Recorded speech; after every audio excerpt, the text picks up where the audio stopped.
Well, so we have done up to question number 10. Today we will be doing from 11. Question number 11.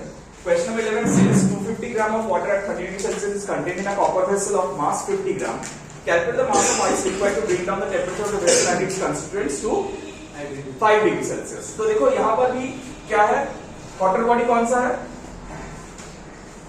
Water copper vessel plus water, this is what, ये क्या है, अरे क्या है ये, water body, और ice जो है वो क्या है, आइस कोल्डर बॉडी है, ठीक है। अब ये जो आइस है, ये आइस क्या करेगा, मेल्ट करेगा। आइस का कोई टेम्परेचर दिया हुआ है नहीं, मतलब कितना टेम्परेचर में है, 0 डिग्री सेल्सियस आइस से वो मेल्ट करेगा, और बोला हुआ है कि फाइनल टेम्परेचर कितना है, फाइनल टेम्परेचर 5 डिग्री सेल्सियस है। ये राघव बताएगा हम लोग को ये सब, ठीक है। ये थोड़ा पीछे बैठो, राघव पीछे वाला बैठो, ये फुल गिर जाएगा। कर लिया सर, सब कर लिया, कल ही फुल किया था। सुनो, so what happens, final temperature is 5 degree Celsius.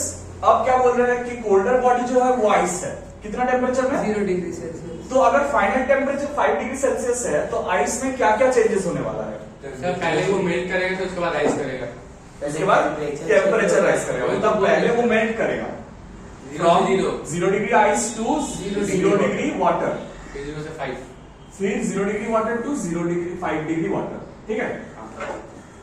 समझ में आया कन्वर्शन। तो पहले हम लोग हीट लॉस पे, heat gain by colder body ये कर लेंगे, calculate of mass of ice required, ice का कितना मास रिक्वायर्ड वो पूछा है। So let the mass of ice required be x, m लीजिए, let the mass of ice required be m। So heat lost by water body, अब water body में क्या क्या है बताओ सर, वेसल और वो दो चीज है ना अलग अलग, तो दोनों के लिए एमसी डेल्टा टी करना पड़ेगा, ठीक है। दो चीज है तो इसलिए दोनों के लिए एमसी डेल्टा टी करना पड़ेगा। कॉपी निकालो। सो फर्स्ट कॉपर वेसल के लिए कितना मास है देखो, 50 इंटू 4.2, कॉपर वेसल का नहीं, कॉपर वेसल का 400 है, लेकिन वो जूल पर केजी है ना, तो इसीलिए 1000 से डिवाइड करना पड़ेगा इसे।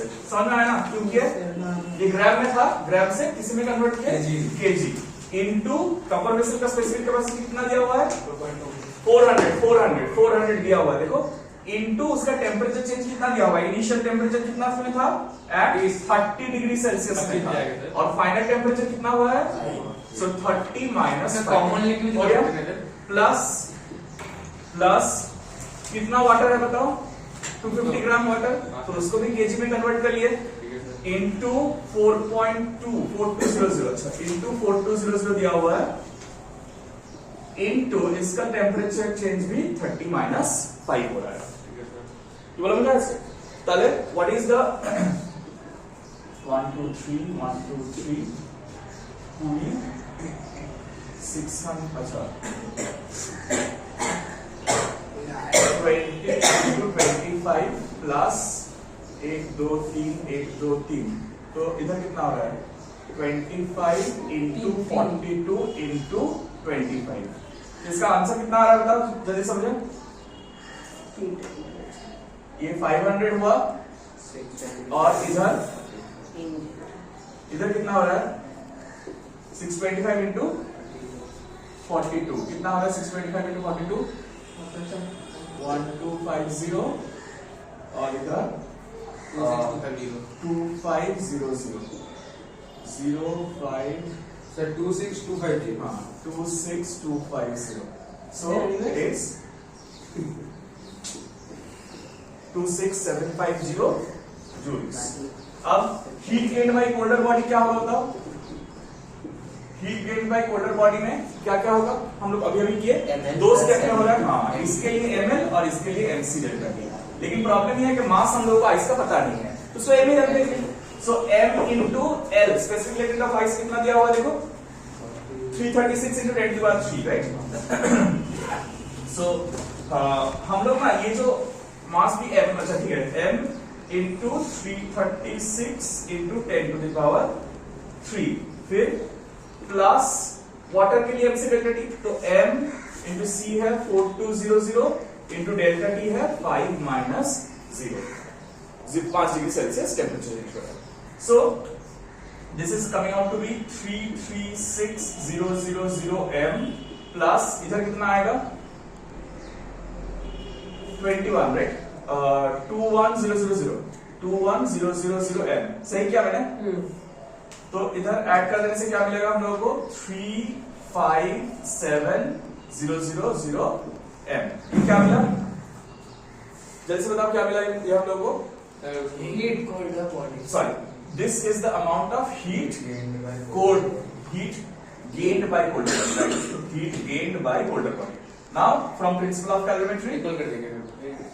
from principle of calorimetry, heat lost is equal to heat gained. So, heat loss क्या हो जाएगा?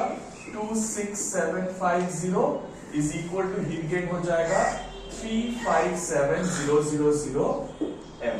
तो obviously m will be equal to 26750 by 35700. अब ये जो आएगा ना ये केजी में आएगा, ठीक है, क्योंकि हम लोगों ने सब एसआई यूनिट में कन्वर्ट कर लिया था, केजी में कन्वर्ट कर लिया था। So you have to convert it into grams. 26750 into 1000 100 में क्या 35700। तो 000 कट्स 000 कट्स, इसको नॉर्मली डिवाइड करके पॉइंट में डेसिमल में आंसर आएगा, ठीक है, 74.93 gram divided by 357 which is nearly equal to 74.93। नहीं पूरा से बीच में मार्क्स काट दीजिएगा, ठीक है? तो ये ग्राम में है। हाँ, और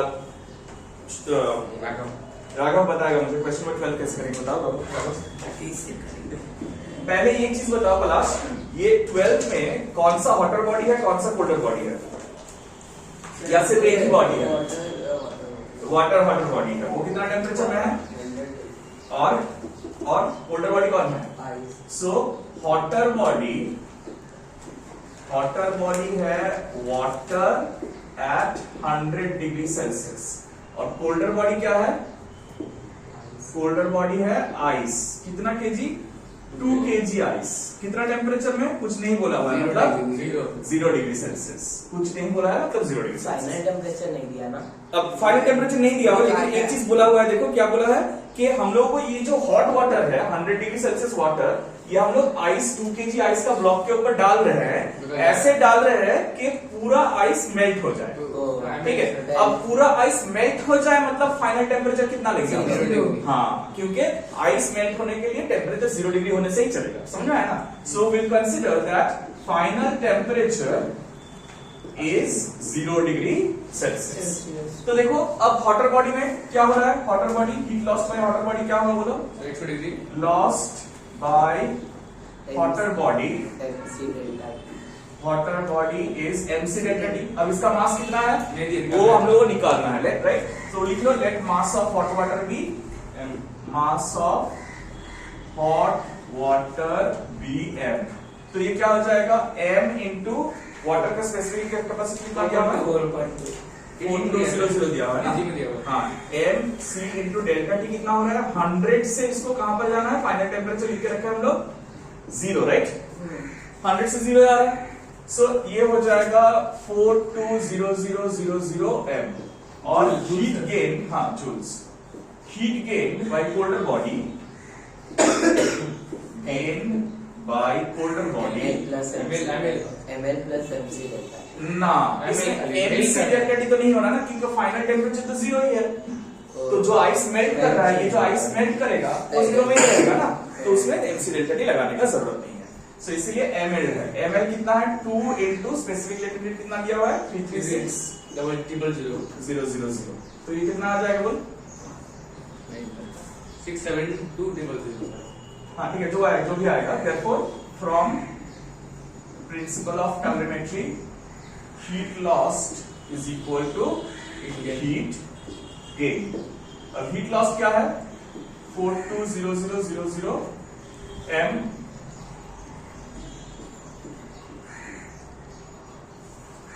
अच्छा, इसमें ना करने का कुछ नहीं था, तुमको सिर्फ हीट लॉस्ट और हीट गेन निकालना था, समझ में आया ना? सो हीट लॉस्ट और हीट गेन निकाल के दोनों को इक्वेट करना था बस। सो मास कितना होगा 2 into 336000 डिवाइडेड बाय 42, इसके बाद 4 to 0। Now you can simplify this, it will come out to be 1.6 kg, 1.6 kg। Okay, sir. Now see, in this question number 13, they have given that calculate the total amount of heat energy required to convert 100 gram of ice at minus 10 degree Celsius completely into water at 100 degree Celsius।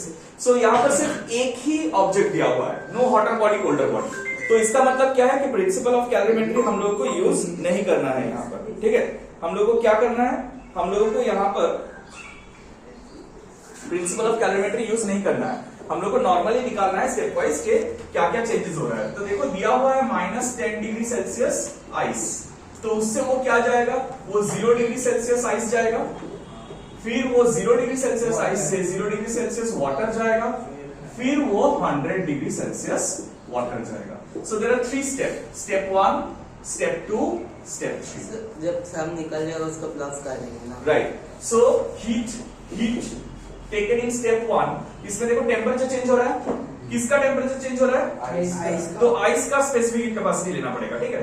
तो देखो इसका मास कितना दिया हुआ है 100 ग्राम ना, तो 100 into specific capacity is 2.1 into temperature change कितना हो रहा है 0 माइनस ऑफ -10, ठीक है? तो कितना हो रहा है 210 इंटू 10 दैट इज 2100 क्या जूल्स। फिर Q2 क्या हो रहा है 0 degree Celsius ice to water, यहाँ पर क्या हो रहा है, क्या चेंज हो रहा है, स्टेट चेंज हो रहा है, ml। सो ml क्या है 100 इंटू स्पेसिफिक लेटेंट हीट कितना है 336, तो ये हो जाएगा 33600 जूल्स। और Q3 में फिर से टेम्परेचर चेंज हो रहा है 0 degree Celsius to 100 degree Celsius water, तो वो क्या हो जाएगा 100 इंटू 4.2 4.2 इंटू 100 माइनस 0, तो ये हो जाएगा 42000 जूल्स, नहीं 4200 जूल्स, राइट? नहीं sir, 42000। Sir 42000 joules, right? So therefore total heat required तीनों को ऐड कर दो, ठीक है? रिक्वायर्ड बोल के तीनों को ऐड कर दो, Q1 plus Q2 plus Q3, ठीक है? जल्दी से 14th वाला बनाओ, क्विकली 14th वाला। सो हाँ करो। So question number 13, the total finally you add up the 3 things and it comes out to be 77700 joules। Now question number 14 is exactly the same sum. Before you look at this video, you must try the sum yourself and then see whether you have done it correctly or not.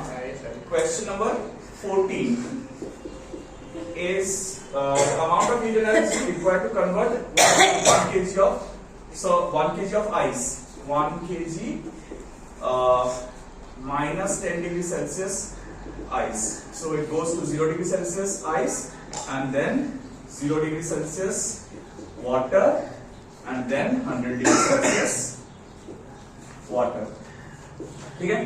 तो जल्दी से Q1 कितना आ रहा है 21,000 into 2100 into delta T is 0 minus of -10, right? That is 21000 joules. Q2 is 1 into latent heat, specific latent heat we take it from others 336000, okay? So that's 336000 joules. And Q3 हाँ बोलो, वो नहीं दिया हुआ है, यहाँ पर नहीं दिया हुआ है, हम लोग दूसरा वाला सम से लेते हैं 100 माइनस 10, हाँ बोलो बोलो, हाँ दिया हुआ रहेगा, दिया हुआ रहेगा। लेकिन ये बेसिक याद रखने का ना जरूरत है, जैसे आइस का स्पेसिफिक लेटेंट हीट है 2100, specific heat capacity minus specific capacity, और मेल्टिंग का है 336 into 10 to the power 3, और वाटर का स्पेसिफिक कैपेसिटी है 4.00, जूल ग्राम है। हाँ जूल ग्राम है तो जूल केजी करने से क्या वेपराइजेशन का वेपराइजेशन का 81 कॉपर का सर सबसे कम है हाँ? 0.4 जूल है कॉपर का। अरे भाई वो वेसल है भाई, कैलोरीमेट्रिक वो वेसल वेसल का है वो वाला पूरा vessel. Okay, Q3 is equal to 4200000 joules, right? So the total heat amount is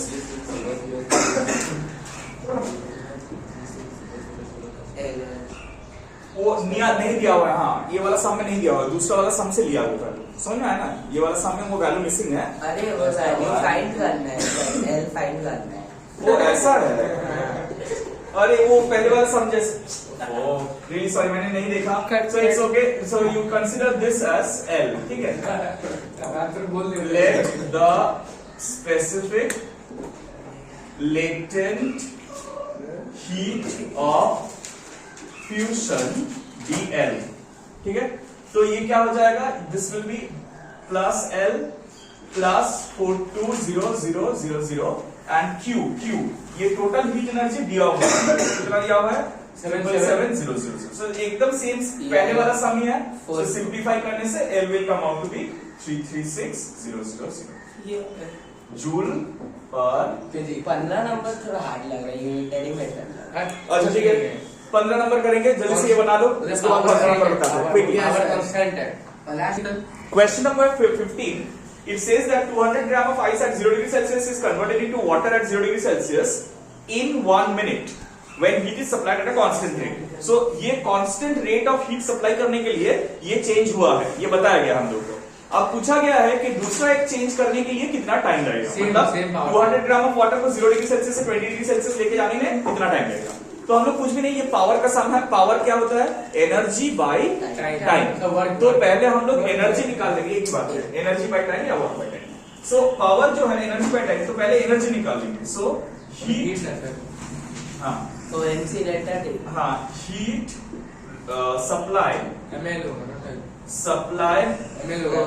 हाँ सप्लाई इज इक्वल टू, ये देखो यहाँ पर 200 ग्राम ऑफ आइस 0 डिग्री से 0 डिग्री में ही जा रहा है, मतलब सिर्फ स्टेट चेंज हो रहा है, कोई टेम्परेचर चेंज नहीं। सो m into L specific level heat दिया हुआ हम लोगों को 336।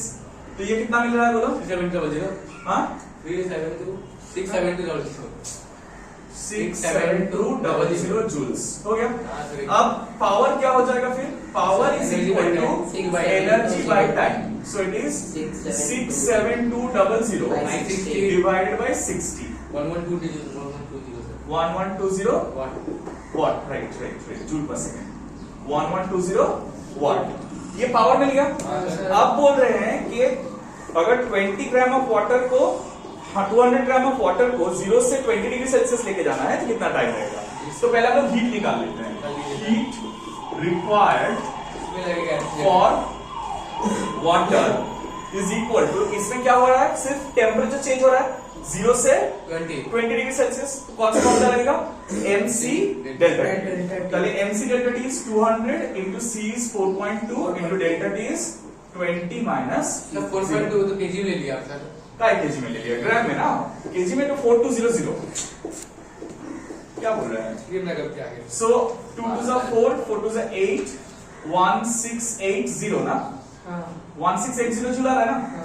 So therefore time required